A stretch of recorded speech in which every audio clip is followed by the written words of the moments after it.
the holiday season, you heard people saying like, don't wait till January 1st to get back into shape, yada, yada, yada, whatever. I was like, no way, man. I'm going to lean heavily into the holidays. I'm going to eat all the sweets. I'm going to live on a diet of Reese's Christmas trees.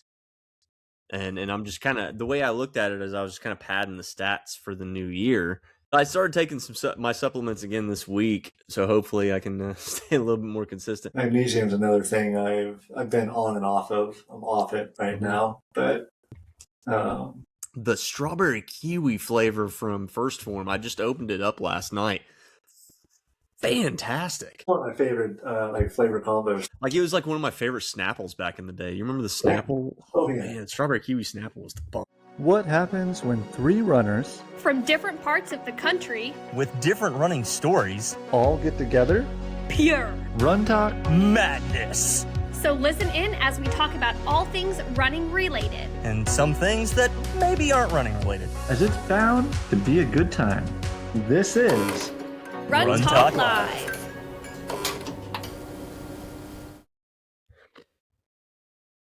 What is up, and welcome to episode 64, the very first episode of 2026.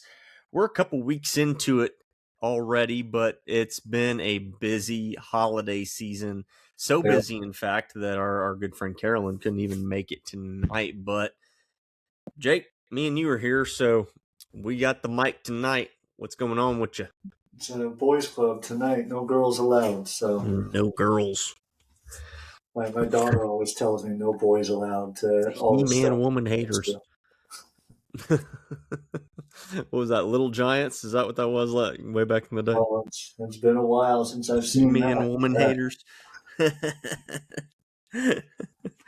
No, but yeah, this is only the second time we've recorded without Carolyn. The other time, viable excuse, she was getting married or on a honeymoon, doing something. She was in Egypt, so yeah, and she had another, I guess, viable excuse tonight. It was kind of like a soft brag on our text chain. I felt like there was a little bit of like, hey, there was definitely some under the table kind of soft gloating there. But Carolyn was recording a movie today with a pretty big star. I mean, Zoe Saldana. That was a name drop. That was a name drop on our text chat today. Yeah, slightly jealous, Right? Yeah, Zoe Saldana, Gamora, dude. She was hanging out with Gamora today. It was so subtle too. Like, hey guys, I can't make it. I'm hanging out with. Right, that's what I said. It's like it was like this. It was like oh yeah, like I've been filming all day. Like actor problems. Right. She's in Dallas. Is she trying to be like? Was she in Hollywood or something? Like, come on, Carolyn. Jeez. No, we give her all the time. We miss you, Carolyn. We know you're listening to this. Right. And that's very cool. I mean, obviously, anybody that gets the opportunity to do something like that should totally take advantage of it. So yeah, we're hating, but like we're just jealous. She's still got her minimum of 1 mile in to keep her running streak alive. Right. I wonder if she ran with Gamora. Is Zoe a runner? Is she a celebrity runner? I don't know, but she does like tons of action movies. She has to stay in shape, right? Yeah. What was it, Columbiana that she did? Like that was. Mm-hmm. She's done all the Marvel movies, the Avatar movies. I mean, even though that's all like CGI and stuff, but like that's still her body, like as the base. So. Now look at that. We're only 2 minutes in, we're already talking about movies. So. Man, it's gonna be a big movie year too. Like it's gonna be hard for us to not talk about like running. Okay, like RunTok Live. This is a running podcast, but it's gonna be a pretty big year for movies. And Jake and I, if you listen to the podcast, you know how nerdy we are. And the year comes to an end with a massive Marvel movie. I mean, Doomsday is on the horizon. Again, I'm sorry, I know this is a running podcast, but we've had 4 trailers for this thing come out in the last couple weeks. Yep. And I mean, you can't not talk about it. You got Spider-Man coming out this year. Spider-Man Brand New Day coming out this summer. Yeah, there's going to be a ton of cool stuff. The new Supergirl movie looked pretty cool. I mean, there's a lot of good movies coming out. But running, we'll this is a running podcast. It's a running podcast, yes. Let's talk about running. But I guess, yeah. It's going to be a good year for 2026 too. I mean, we got a lot of cool stuff coming down the pipeline. We're going to be in Jacksonville here in just under 2 months. Like, Jake, we're going to be coming visiting you down for the Gate River. Yeah, and if you listeners out there, viewers out there, if you're doing the Gate River run, because that does attract a lot of people from around the country, around the world, realistically. Right. Come say hi to us. We're gonna have. I was just telling Chase offline. We're gonna have some little stickers and stuff that we'll be giving away at the Florida Striders booth at the expo. Mm-hmm. So there's a good chance you might see one or all of us hanging out at that booth for something at some period of time. Sure, yeah. But here we're in the heart. So I put together a Gate River training plan for one of the clubs I'm a part of, the Florida Striders, so I just mentioned. And so that includes weekly workouts, meetups at the track for coach track sessions. And one of our former guests that we had on, Keith Brantley, actually came out to the track last week in person and did a little 25-minute just like motivational talk to everybody, which was really, really cool. He brought the shoes that he showed us on the podcast just to showcase what he ran in the early 90s in the trials versus what we have now, and the weight difference, and just what it looks like, and the holes that he had to drill in there. And one of the things that he said that was really cool, and so Chase, he's known, he says the coolest things sometimes. He just does. He says something cool. But one of the things that Gate River highlights on their course is that hill. It's got the hill at mile 8, an incredibly tough hill.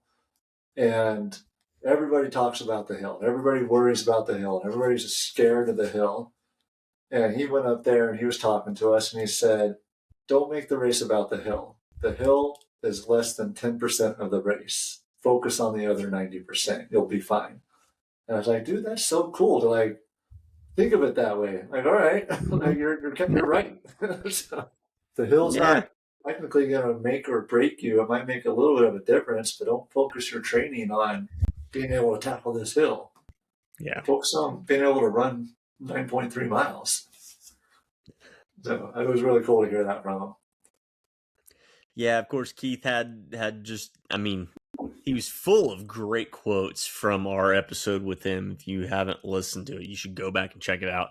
Keith Brantley, 1996 Olympic marathon runner, was on our podcast. And, of course, the one that I keep referencing in and out, I referenced it on Finish Lines and Milestones with Ali Brettnacker too. But it's, the solution to pollution is dilution. And if you see my water bottle, I got all these funny little water sayings on here, and it's all, I'm in the same boat. I love water. I think that if you just drink plenty of water, you'll avoid a lot of your injury problems in life.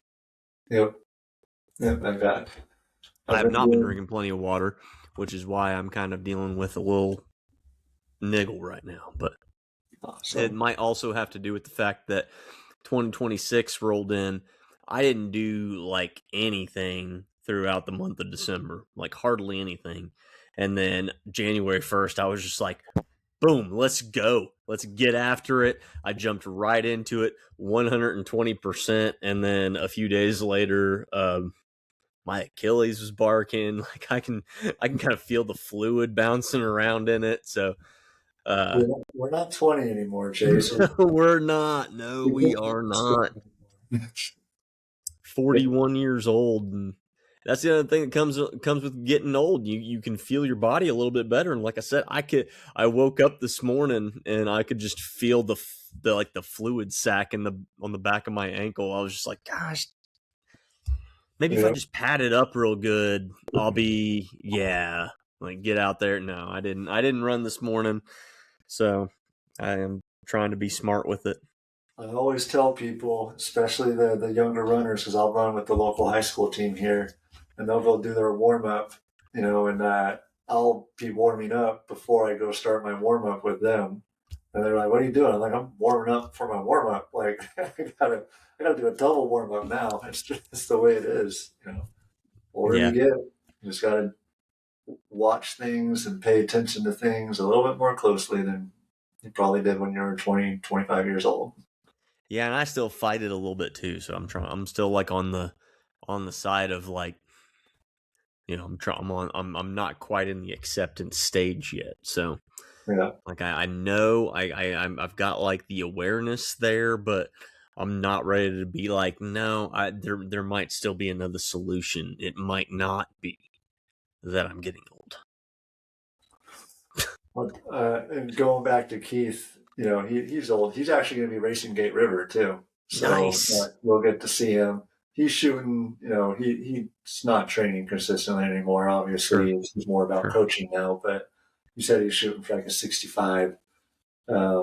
So he said, if he passes up one of us, then we're doing something wrong, is what he told us. Yikes. Oh my gosh. I might do if he's running 65, I might want to just chill with Keith for Gate River, man. That sounds like a good time. Yeah, he dropped some of his times, and he was very just so nonchalant about it. He goes, "Yeah, I did Gate River. I didn't do anything crazy. I ran like 43 something. Like I don't know." I acted with Zoe Saldana for 3 hours today. No big deal. Yeah. And all of us looked at it. There's like 35 of us all sitting there listening to him. We all looked at each other. We're like, 43? Like, what? What is this guy even talking to us for? Come on. And his wife too, also a very high level runner. And he was talking about the mileage she does. She's not young, and she's still doing 80 to 100-mile weeks right now. That's crazy. That's awesome. So I guess he's what I hope to be like when I'm his age. I know, right? Like I just hope I can kind of like keep my body together long enough to make it like that. My hip's been barking, my Achilles has been barking. I'm definitely feeling the age here. I find myself doing, I showed you before, I find myself doing more supplements. Mm-hmm. Just like by supplements, I mean vitamins. Just more, Yeah. like I'm doing B12 daily now. I'm doing apple cider vinegar daily now. I'm doing beetroot daily now. I'm doing, what else do I have over there? I have probiotics and prebiotics, iron. Just it's something that I never had to do before, and now I find myself doing it and feeling better from it. In all honesty, but I need to do it. I guess I've kind of cut back on my supplements, and maybe that's part of my problem. But I haven't really taken my supplements very consistently over the last month or so. The holiday season, I really, a lot of people, you heard people saying don't wait till January 1st to get back into shape, yada, yada, yada, whatever. I wasn't like that. I was like, no way, man. I'm going to lean heavily into the holidays. I'm going to eat all the sweets. I'm going to live on a diet of Reese's Christmas trees. And I'm just kind of, the way I looked at it is I was just kind of padding the stats for the new year, and I had that much more to lose. But I started taking my supplements again this week, so hopefully I can stay a little bit more consistent. But all I take is colostrum. So I take colostrum, creatine, and collagen in the morning. So I take my 3Cs. And then I do have a B vitamin complex from First Form that I take. Outside of that, it's protein, and then in the evening, I'll take some magnesium. Magnesium is another thing I've been on and off of. I'm off it right now, but the strawberry kiwi flavor from First Form. I just opened it up last night. Fantastic. Oh Yeah, my gosh. it's one of my favorite like flavor combos too. I love strawberry kiwi. Yeah. Like it was like one of my favorite Snapples back in the day. You remember the Yeah. Snapple? Oh yeah. Man, strawberry kiwi Snapple was the bomb. You know, you talk about the holiday diet. My mom though, my favorite pie is raspberry pie. I don't know if you ever heard of raspberry. I don't think I have. It's a mixed berry pie, right? Marie Callender's is known for their raspberry pie, and so every Christmas we have a raspberry pie. So my mom made a raspberry pie. Nobody else wanted raspberry pie, so I was like, all right, I'll eat some raspberry pie. Had a slice, ended up having 2 slices that night. The next morning I had a slice for breakfast, and then that evening I found myself eating a couple more slices. And by the night, night 2, I had finished an entire raspberry pie myself, and that was my diet. I was like, all right, I definitely need to shed a couple pounds because I just ate about 8 pounds of raspberry pie all to myself within a 48-hour period. So yeah, I'm serious. Like there was like probably like a 2-week time span there where every time I was like hungry, nothing sounded good except like a Reese's Christmas tree. Like I would open up I was like, I need like meat or protein or something, and then next thing I know, I'm opening up a Reese's Christmas tree. there's peanut butter in there. There's protein. There's peanut butter in there, yeah. So Well, there you go. it was really weird. I was probably just dehydrated, but Well, we're talking about the new year, the holidays. You brought up something fun: New Year's resolutions. mm-hmm.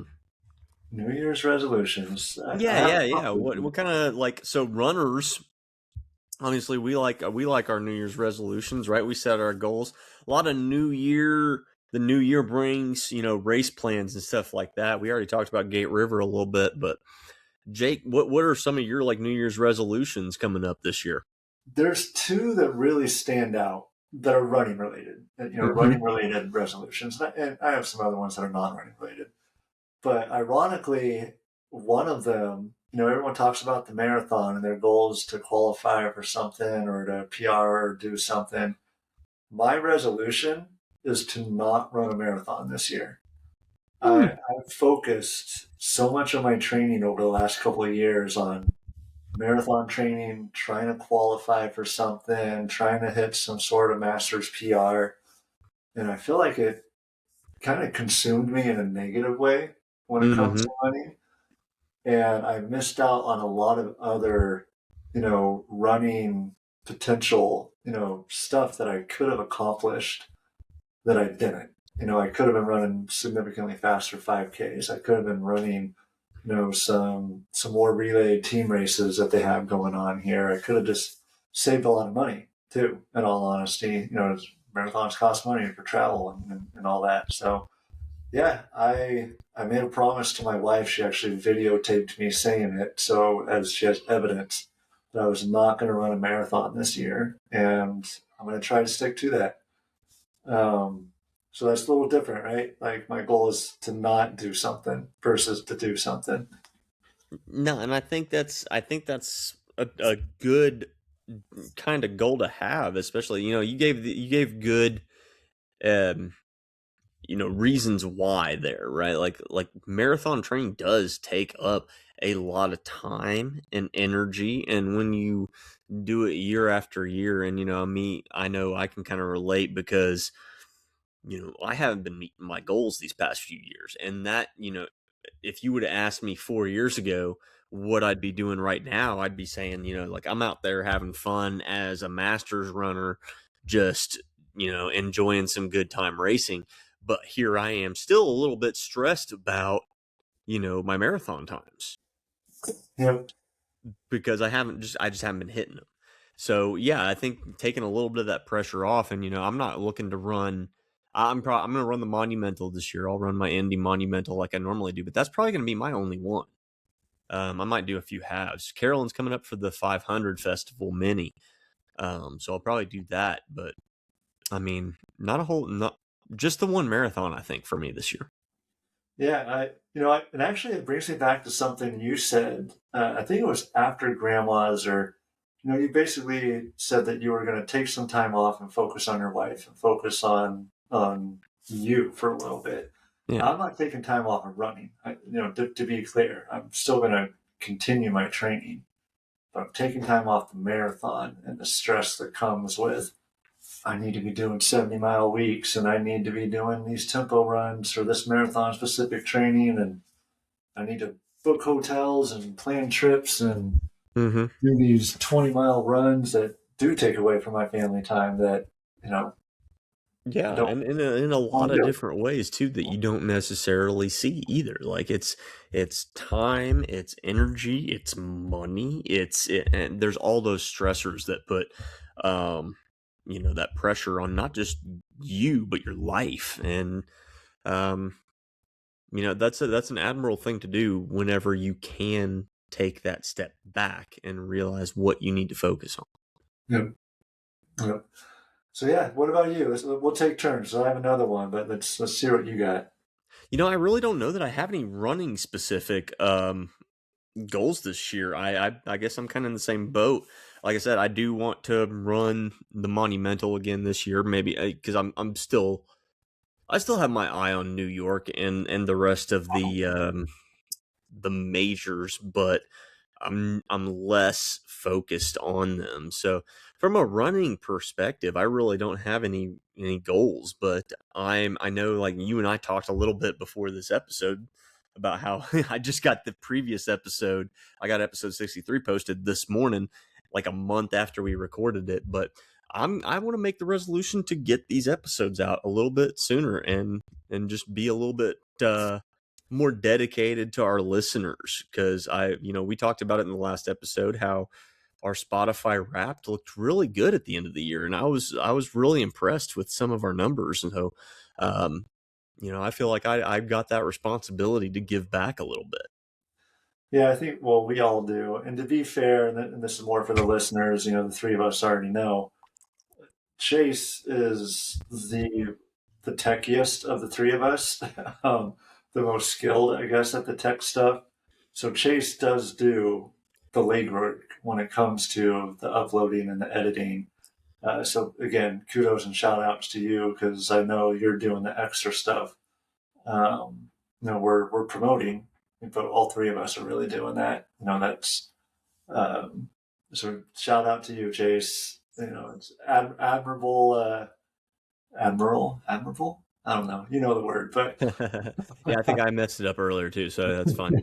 But no, and we all play our parts, right? Like honestly, we wouldn't be in this situation period if it wasn't for you, Jake. So everybody, and Carolyn brings her own dynamic to the team. So it's been a fun ride, and again, not to echo the last episode too much, but for everybody that did listen, and everybody that was mentioned, in a broad spectrum in that last episode with our Spotify Wrapped, thank you so much. We really do appreciate it, and just hope that you keep listening for another year. Hope that we can keep bringing you some interesting content. there's some other countries involved. Australia was on there. Let's get Chile, some. that was my favorite one. Like I number 5 was Chile. So again, I don't know who's listening from Chile. Like you guys want to DM me or shoot us an email or something like that. Just tell us. We can translate anything these days. So like it's not like language isn't as much of a barrier as it always has been. So yeah. No, that's a good resolution. I think that's something we all should, uh, to an extent, be aspiring to do. We like to your point. We all owe it. The three of us owe it to our fans, our listeners, our viewers, and just everybody that we talk about, our guests that we've had on here, like everything, right? Yeah. Let's We're getting off to a good start too. Like again, we're gonna be at Gate River. So anybody that's there, if you're gonna be there, just come hang out with us. Should we organize a shakeout or something? It's just a 15K, so I don't know. Do people do shakeouts for 15Ks? not really. And again, I'll have to gather some more information. There's going to be a couple that are already taken place that I'm already kind of a part of that I was going to invite you guys to. Sure. There's going to be a lot of people here, or I don't want to say a lot, but there's going to be some people here that already know who you and Carolyn are. Hmm. Um, that that stand out. They talk about you. We talk about the podcast. I know they're avid listeners. So, and you've met some people already. And I brought you to one of the run groups. Hmm. That was a smaller group, a significantly smaller group, but you'll see some faces that you're familiar with. Aaron, who you ran with, that ran with us that day. Yep. So it'll be fun, yeah. And then we'll put our stickers out there. We'll put our faces out there. For sure. It'll be a good time. I'm looking forward to it. But I think so. Going back, I had mentioned I had two running related ones. The other running related one is, I'm no longer at an age where I'm going to PR in anything, right? I think the one thing I could potentially PR in is a 15K, because I just haven't done a lot of them, and I didn't start doing 15Ks. My first one was when I was 39, so I could PR in that. But my goal this year is simply to have overall a better performance than I did last year. And I look at my times for all the races that I did, and I actually did a posting on it. Did 26 total races last year, a lot of them local, small ones, 5Ks. Most of them are Grand Prix races that I'll be doing again this year.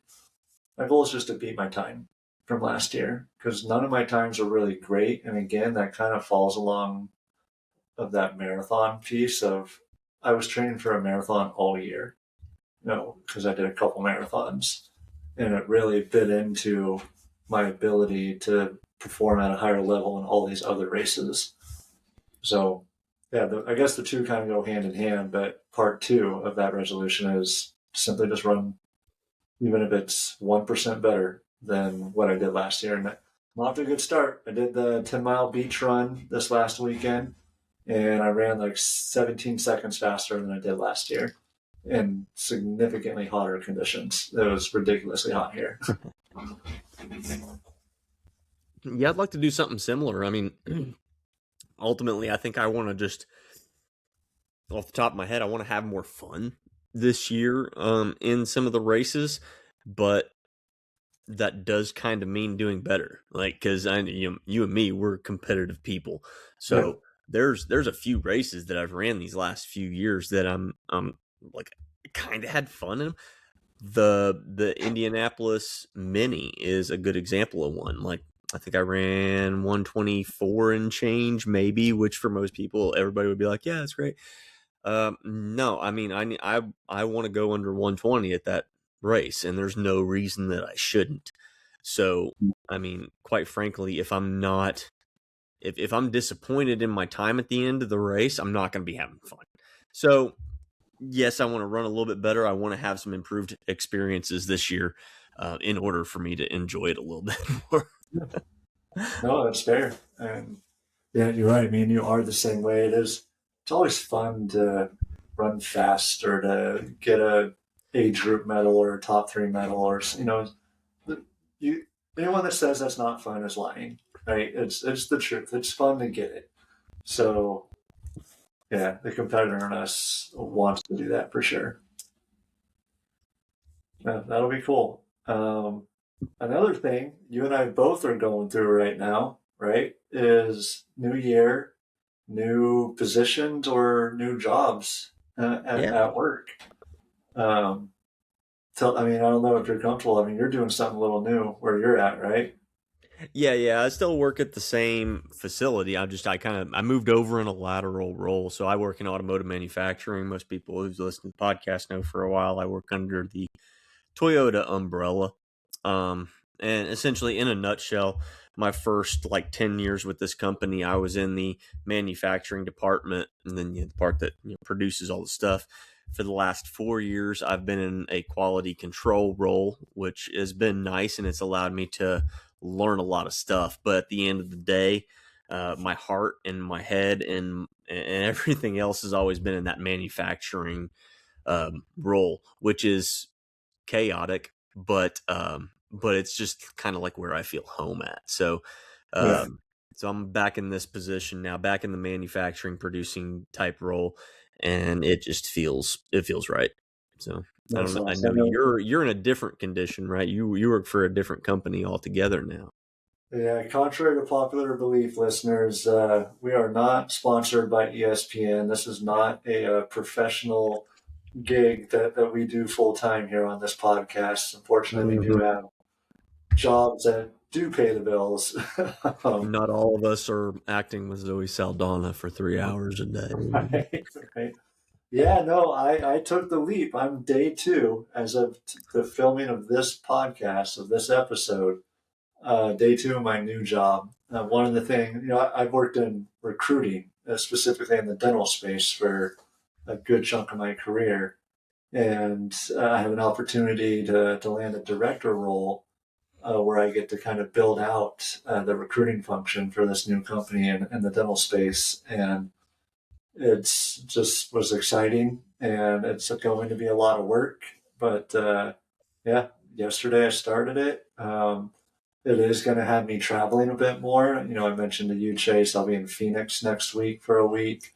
But I kind of like that. In my past life pre-COVID, I traveled a lot for work, and then COVID kind of changed that, and we just stopped traveling as much for work. But this new get up's going to have me in Phoenix and Nashville and Savannah, Georgia, and Houston and Knoxville. There's going to be some cool places I get to go to for work. Chicago, Anaheim, Philadelphia are the three other ones that I'll go to pretty consistently. So I'm pretty excited, get to run in some new places and kind of blend that. The whole reason why I called myself the cultural runner when I first started my TikTok account was because I was running all over the country and for the most part, other parts of the world too. And just seeing all these different cultures, even in our own country, there's different cultures everywhere. Alabama is different than New York. And then I stopped, after COVID. I couldn't travel as much. So now I get to finally live up to the cultural runner name again. So I'm pretty excited about that. Well, that's cool, man. It sounds like both of us are kind of getting back to what we know that where our passion really lies, and Yep. and that's just a testament. Like everybody goes through something like that in life, right? Like how many people have changed careers a dozen different times, and I won't take my time in my other role back for any means. Like I said, it was a great learning experience, but at the end of the day, I had to get back to what was really making me happy. I just, not to shift gears here, I just kind of gave a highlight of where my tag, my screen name came from. Mm-hmm. Where did your name come from? Like, obviously, I know Chaser, Chaser No Pacer, but what made you think of Chaser No Pacer? It was always kind of like I was always kind of chasing after things, I don't set the tone. I'm never satisfied. Yep, I like it. Yeah. I remember when I first met you and I first saw that name. I was like, dude, that's a badass name. Like, that's pretty cool. Mine's kind of boring. Like, can I change this? I'm already too deep into it. I'm not changing it now. Well, before that, I went by like chasing the Flash for a long time, which was like a little stupid thing that I'd been carrying around since like high school, or maybe even early college. I can't remember, but Well, and along your names, another fellow TikToker that we've had her on when we were doing TikTok stuff, Amelia, if you remember her. yeah, Amelia out in California. She's chasing the chasing the shade, shade. right? Yeah. I was like, dude, that's a cool name too, man. Like, I didn't think like really at all. I was just like, oh, what do I do? I travel. Okay, cultural runner. Boom. Should have put some more thought into it. Like your name would look cool on a shirt. My name is going to be like, oh, like some 80-year-old came up with this name, and There's a market for everything. It would look great on like a retro shirt, like a 70s style, like old, like something that looks like it's already been worn for like 20 years. Yeah. You just made me think of another thing that's non-running related. Did you watch all of the the finale of Stranger Things. Like they do. I did. Yes. Are you a believer in conformity gate? Do you know what that? Conformity gate? Yeah. Oh, geez, what are you talking about? What kind of Conformity weird gate. stuff's going on Look, now? there's a theory out there that the last episode was not the last episode, and there is going to be a ninth episode, and they call it conformity gate. And there's all these different theories that I don't want to spoil it for anybody that hasn't seen the ending of it. But there's just different theories that do kind of make sense. And then who are the brothers? Is it the Russo brother? Who are the brothers that did Stranger Things? I don't know. It was no, it wasn't the Russo brothers, the Duffer brothers. Duffer brothers. Yeah. They haven't denied it. Like they've been confronted about it, and they've just kind of ignored the question. So who knows? But they call it conformity. If you go to TikTok and just look up conformity gate, and you'll find 1,000. I don't know. I mean, so I guess my thought, without knowing anything about conformity gate, the epilogue was too long. That would be my only complaint about the last episode, which is kind of weird. That's why it's weird that maybe like there's a theory that there could be some kind of ongoing thing. And I guess I kind of get it with the way it ended, but again, the epilogue was too long. The final episode itself saved the show, because like the final season was tanking pretty bad. Like I was just like, oh my gosh, oh, what are they doing? What are they doing? What are they doing? And then the final episode didn't disappoint. So they didn't go full Game of Thrones. But like I said, my only complaint with the last episode was that the epilogue was too long. I loved that Sarah Connor was in that season. That was awesome. Right. There was not enough Terminator puns though. Like there needed to be more. There really needed to be some. Yeah, that would have been cool.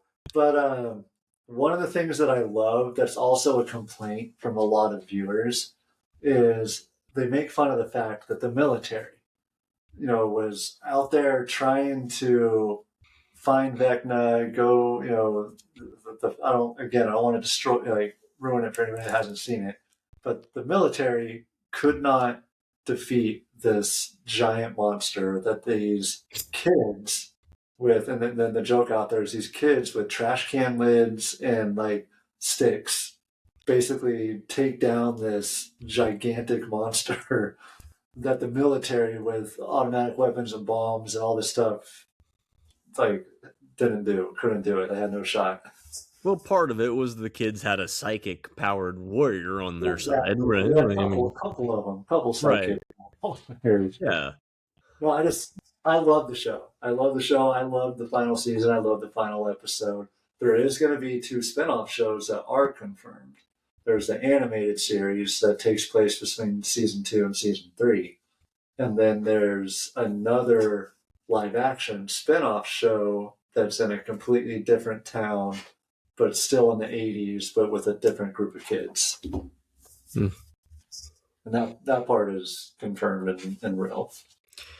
I think I loved Stranger Things. I think that they did a very good job, start to finish. The last season, like I said, I was getting a little worried about the last season, but the problem and it's more a testament to how good the show really did.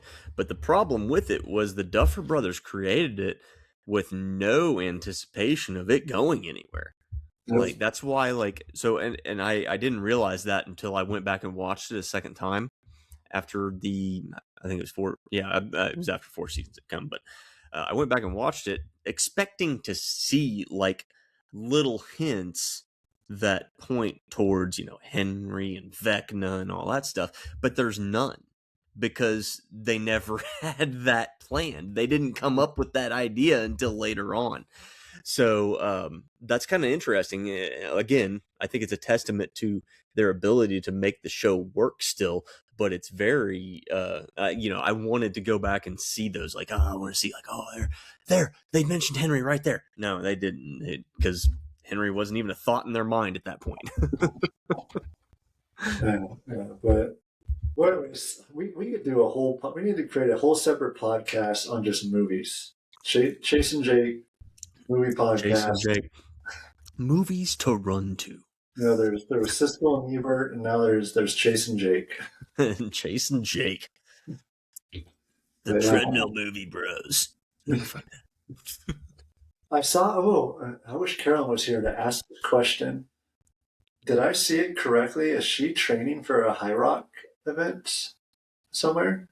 Carolyn, probably. She does those type of things. Yeah, I saw something which, because we had talked about it and how you and I have zero desire to really take place in it. Because we think they're like already like peaked and dead, right? Going downhill. Yeah, but, I think I saw something on social media that she's like day one High Rock training is what I saw her. Well, cool. Glad she's knocking that out before it's gone. Yeah. That I consider it. Do you remember Pogs when you were little? You know how big, like those went way up, and then all of a sudden they just fell off the face of the earth. Oh my gosh! You had the big tubes with all of them in there, and your smashers. That's what High Rocks is. Like High Rocks is. It's about to be the Pogs of the universe. High Rocks, the Pogs of fitness. Oh man! Well, I'm glad you know what Pogs are, because you say to anybody that's younger than us, and they're like, "Pogs? What?" Like, yeah, they used to be under the milk bottle. Yeah, you had all your Pogs in a big old tube. And what was the brand that was like the most famous? I can't even remember. Like, I don't remember. There was like I went to tournaments, and like, there were actually like local tournaments. Big old metal smasher, man. You love that. Well, the Pog board, like if you had a Pog board, man, everybody was friends with you. They're going to your house or take your friends' Pogs, win them. It's just like marbles and jacks, like Pogs. Those are the. Do you remember about like, probably 5 or 10 episodes back where we were talking about like obscure marathon records?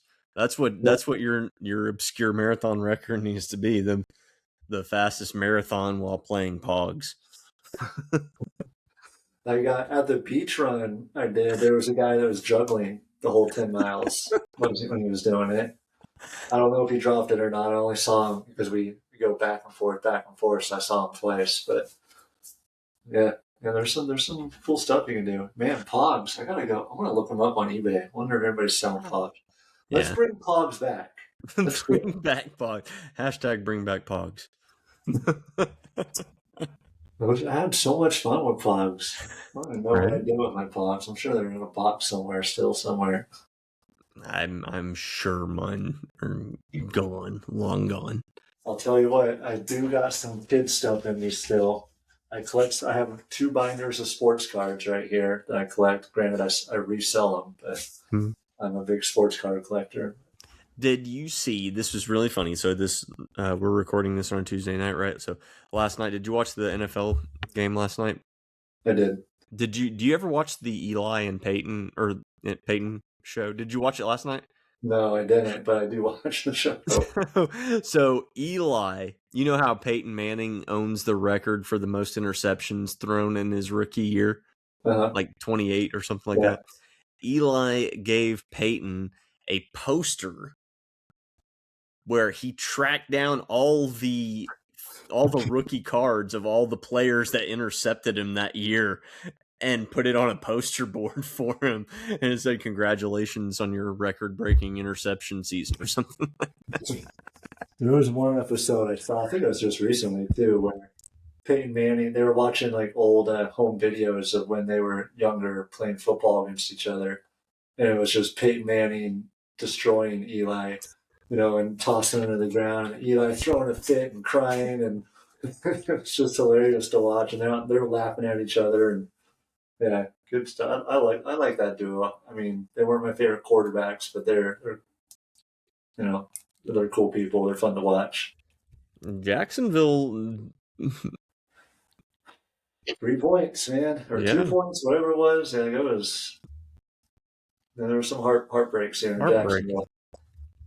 Trevor Lawrence, man. I was a Jacksonville fan for a week after, Dallas Cowboys weren't in the playoffs. So, oh well. Yeah, that's all right. My Colts decided to stop playing in the second half of the season. Just Well, hey, real roll quick, out the retirement community and see what happens. we got to take it back to running. Yeah. One thing that happened over this last weekend was the World Cross Country Championships. And the big news for Florida is that it took place here in Tallahassee, Florida for the first time, which was, everyone was so pumped here in Northern Florida. The running community in Northern Florida is very, very big. So it made headlines, really quickly. And we had a lot of people that went and watched it. Tallahassee is about 2.5 hours from where I live. That didn't stop people. People were still going there and watching this thing. It was huge, and it was nationally televised. I don't know if you got a chance to watch it, but it was nationally televised. And I'll tell you what, Florida did right by this course. The elite runners said some really cool things about it and how they hope that it's hosted here again next year.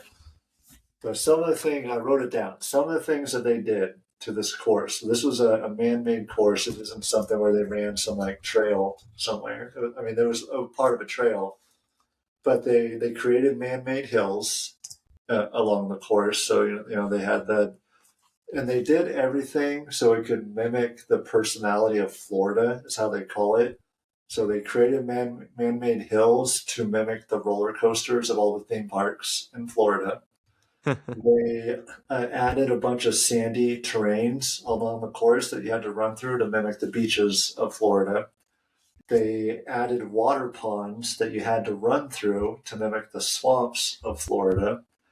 They had alligator logs. So they created a bunch of logs, cut them out and sculpted them into alligators, and then created them or put them along the course in the middle as obstacles that you had to run over in the course. And they did the same thing with snakes and turtles, and just put them along the course there. But they were made out of wood, and it turned out to be a big hit. Everybody loved it. The weather was also flawless there this time. But there was over 60 different countries that represented at this race. Yeah. I think Ethiopia was the big winner. The United States placed fourth as a team. Yeah. Yeah. Top finisher was Parker Wolf, the North Carolina grad. Yeah. And then Wesley Kiptoo. I think he went to Alabama, if I'm not mistaken. Graham Blank's Harvard guy. Who was next for USA? Nico Young. Yep. 36th place. And then rounding out the USA's top 15 was Ahmed Muhammad. I think he was from New Mexico, if I'm not mistaken. But yeah, Kiplimo out of Uganda. Yeah, Uganda. What did they place as a team? Were they second or third? Probably. I mean, Kiplimo got first, Chilimo got 7th, and then Kiprop got 10th. So that's their top 3 right there. I mean, geez, it's hard to beat. Yeah, Ethiopia was. And they didn't have anybody for a while, though. So Yeah. Well, Gressier, last year's winner, got 15th. Yeah. I don't know if a lot of the listeners know how cross country is scored, because there's a team scoring system for cross country. That's a good point. There's probably not. Yeah, that's a very good point. Yeah, so I mean, cross country, going back to high school, college, you see these teams, and a lot of cross country teams, they have 10 people, 15 people, 20 people. Reality is only 5? I think in top 5. Only 5 of them actually score for the team. The other ones potentially score depending on the 6th place. of those top 5. But yeah, and it's your top 5, whatever finishes too. So that's why your 15 matter, because you don't know who your top 5 are going to be on any given day. But and where those other runners make a difference, those non-scoring runners, is that they can create gaps amongst the other teams and their runners to have them score less. So everyone plays their part, but as a team, your top five are the only ones that score. So it's whoever's got the lowest score at the end is the top winning team. First place is 1 point, third place is 3 points, etc. So yeah, obviously you're shooting for the lowest score. So you could have the team with the number one runner, but still your team may not place even in the top 5, top 6. Right? That's just how the cards may fall. Yeah, I remember it took me a while to get used to the scoring factor when I first, because I didn't do cross country until my freshman year of high school, and it was just like, oh, I'm just going to run fast, and you tell me what my score is, like, but there's a team component to cross country, which does make it fun. Big difference with track, where there's also a team component to track because there's team points and scoring, but it's personality wise, it's still more of an individual performance based sport. But yeah, I wish I would have gone. Track, it's typically 10 points for first place, 8 points for second place, 6 points for third, 4 points for fourth, and they kind of go down. After that, they kind of vary, but yeah, that's the basic. Track becomes the opposite. It's the most points win. Right. Country, it's the least amount of points win. So I actually heard, and kind of going back to, there was one track meet when I was in high school that gave away an MVP trophy to the top scoring individual every year, which I thought was really cool. And I almost won it one year. I didn't because of a false start, which was bullshit. But somebody, the person who won it the year before my senior year, was actually a guy by the name of Matt Shearer. Matt Shearer was a 400 runner that would go on to compete for the University of Oregon Ducks. Wow. So it was home Steve Prefontaine, Cole Hawker, the team that got their ass beat by IU last Friday. But anyway, I found out that Matt Shearer actually took his own life a while back. So that was really unfortunate to hear, because he was from a real small town that's near me and a very incredible talent. So I was really sad to hear that. He was one of the top, after his time at Oregon, he was one of the top pacers for 400 and 800 runners in the world. So so it's really sad, but yeah, I got to actually, I never actually competed against him, but we were in the same region, and obviously I knew who he was. Yeah, it's always sad when you see that. I came across something when I was in high school. I mean, when it came to sports, I was known for running, and there was actually 3 of us. The papers there, they called us that we were from Trinity High School in Trinity County. They called us the Trinity Trio, because we would always be first, second, third at every race that we did. In cross country, track, everything. And I won't say the name of the person I'm about to mention out of respect for anyone that might be listening that might know him. But a while back, I went to Los Angeles for work, and this was probably 6 years ago. I hadn't talked to this member of the Trinity Trio since I graduated from high school. But I always wondered, what's he up to? What did he do? Or where's he running at these days? And came across him in Los Angeles.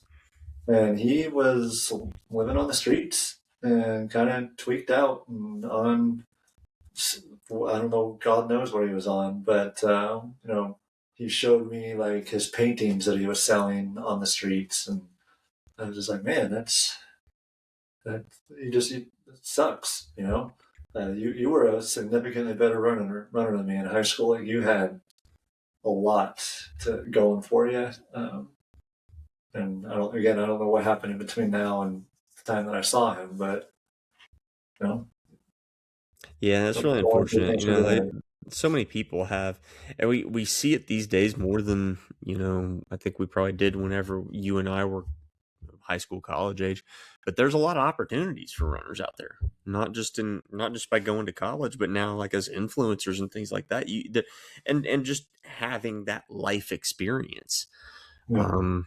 So yeah, it's unfortunate that such talent can be wasted.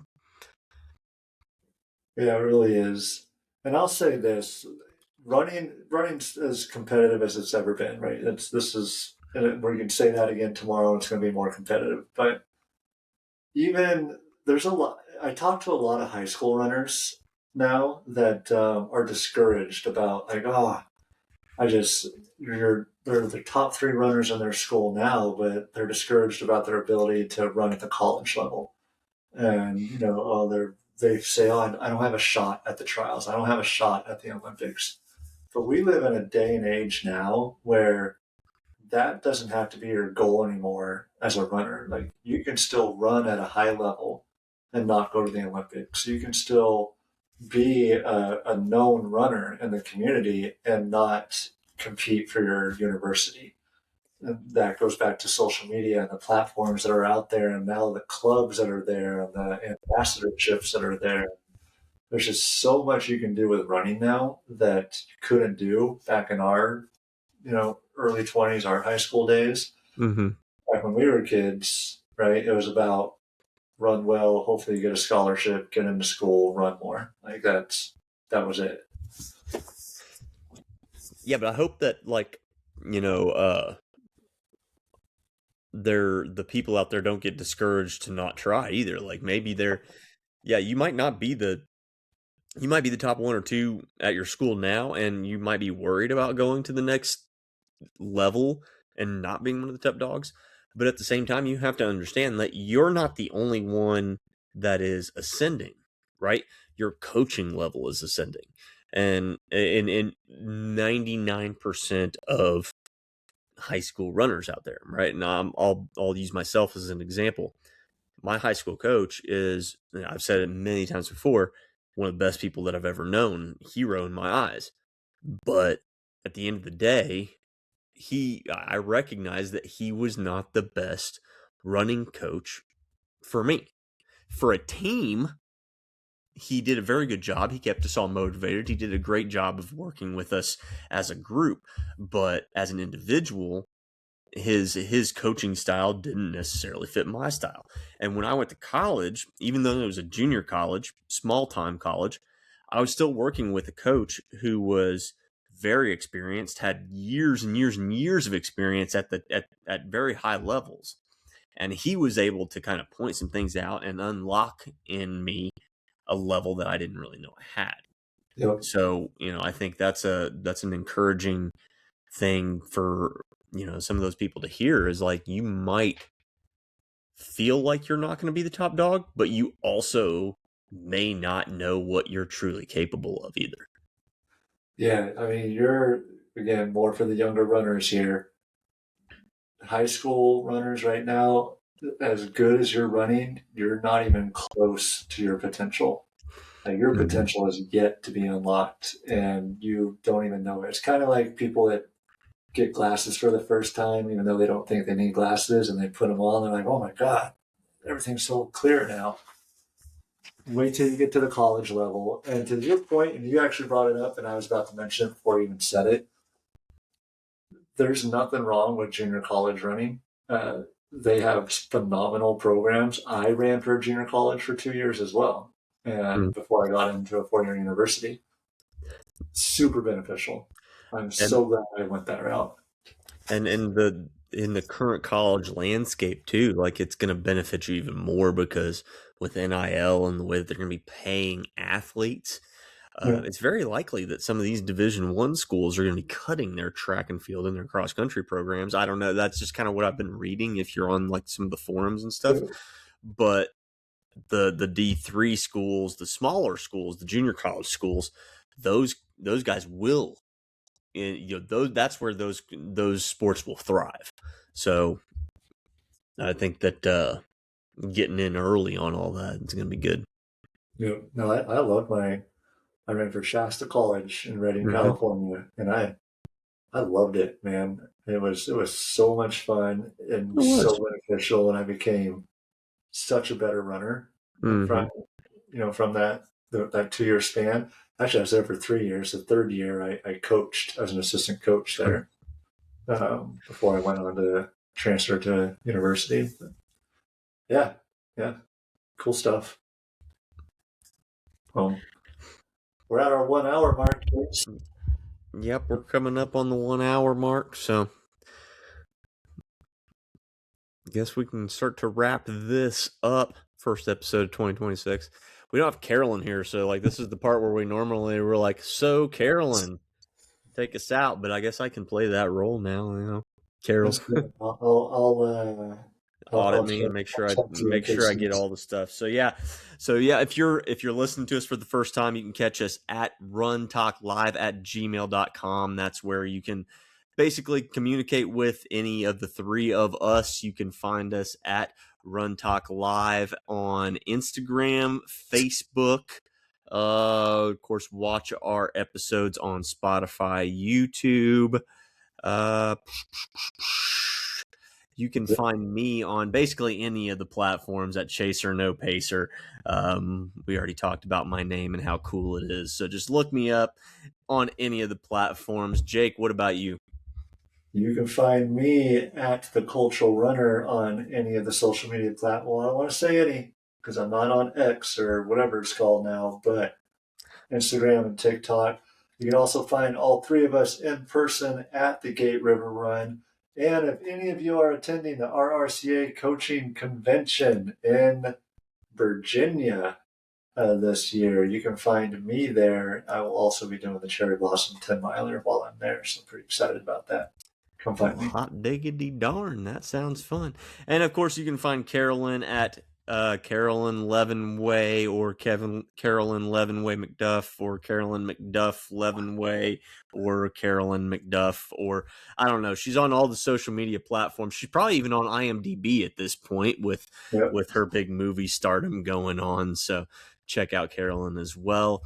And of course, thank you for tuning in to episode 64 Run Talk Live. We'll see you in the next one. Hopefully, all three of us will see you in the next one, episode 65. Later. Deuces.